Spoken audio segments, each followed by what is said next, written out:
नमस्कार, मेरा नाम कुमार शिवम है और आप लोग सीतामढ़ी फास्ट न्यूज देख रहे हैं। देखिए, सीतामढ़ी जो है समाहरणालय के सामने खड़े हैं और यहाँ पर तमाम सारे वो सीपीआई के जो समर्थक है उसके द्वारा जो है आज समाहरणालय का घेराव किया है। कुछ लोग हैं, जानने का कोशिश करते हैं कि इस घेराव का क्या उद्देश्य है। क्या नाम है सर? मेरा नाम सूर्य प्रकाश पूर्वे है। मैं भारतीय कम्युनिस्ट पार्टी का कार्यकर्ता हूँ। अच्छा, आज के कार्यक्रम का मुख्य उद्देश्य है वर्तमान में जो बिहार सरकार है उसको पहले हटाना है। वर्तमान में बिहार सरकार को हटाना है। अच्छा। उसके जगह पर ऐसी सरकार लाना है जो नया बिहार बनावे। तो ये घेराव करने का कौन सी मजबूरी है? मजबूरी ये है कि सरकार के एक भी कार्यक्रम वो सही तरीके से गरीब किसान मजदूरों के लायक नहीं है, जब धरती पर नहीं उतर रहा है। जैसे हम लोगों का पहला है कि जितने भी ये जन वितरण प्रणाली है उसको सुदृढ़ किया जाए और सभी को उसकी सुविधा दी जाए। जितने भी किसान हैं उनका जो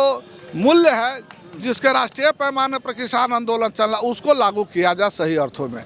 तीसरा है कि जितने भी भूमिहीन जो लोग हैं उनको 10 डिसमिल जमीन बास्केट का पर्चा दिया जाए। उसी में है जिन लोगों को पहले से पर्चा मिला उन पर्चेधारी को जो बेकब्जा किया जा रहा है जगह जगह पर, उसको जो है अस्थायी बंदोबस्ती की जाए। तीसरा है चौथी है कि जितने भी वृद्ध लोग हो गए हैं, किसी भी वर्ग के जो हैं, उन सभी वर्गों कर्मियों को उनको कम से कम वृद्धा पेंशन अन्य योजनाओं के तहत उनको पूर्ण रूपेण वृद्धा पेंशन लागू कराई जाए। इसी तरह जो कॉन्ट्रैक्ट पर बहाल हमारे जो माताएं बहनें आंगनवाड़ी जीविका वगैरह वगैरह जितने भी ये कॉन्ट्रैक्ट पर बधवा मजदूरी सिस्टम पर जो बहाली है उसको पूर्ण रूपेण अस्थायी रोजगार दिया जाए। इसी तरह शहरी क्षेत्रों में, ग्रामीण क्षेत्रों में कुछ हद तक काम हो रहा है लेकिन शहरी क्षेत्रों में नहीं हो रहा है। तो शहरी क्षेत्रों में भी जितनी भी स्कीमें सरकार की तथा कथित जो ही चल रही उसको कम से कम शहरी योजना में लगाई जाए।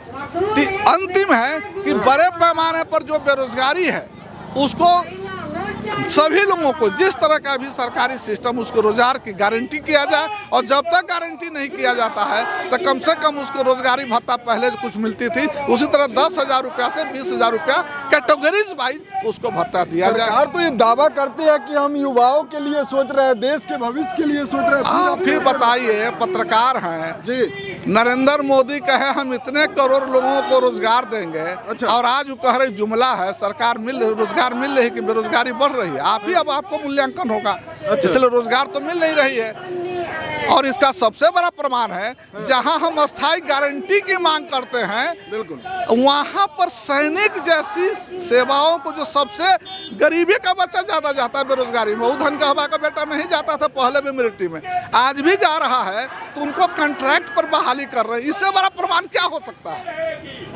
प्रमाण नहीं हो सकता। इससे बड़ा प्रमाण क्या हो सकता है? तो आप लोग ये धरना कब तक रखेंगे? कब तक ये का है? ये एक दिवसीय कार्यक्रम है, ये मेरा स्थायी कार्यक्रम नहीं है। अच्छा। और इसीलिए ये धरना के माध्यम से सरकार को हम बतलाना चाहते हैं कि हम वामपंथी लोग आज भी जिंदा हैं और मजबूती से जिंदा हैं। आपको नए चुनाव के समय में इसका सबक सिखाएंगे। ये इसीलिए ये कार्यक्रम हो रहा है।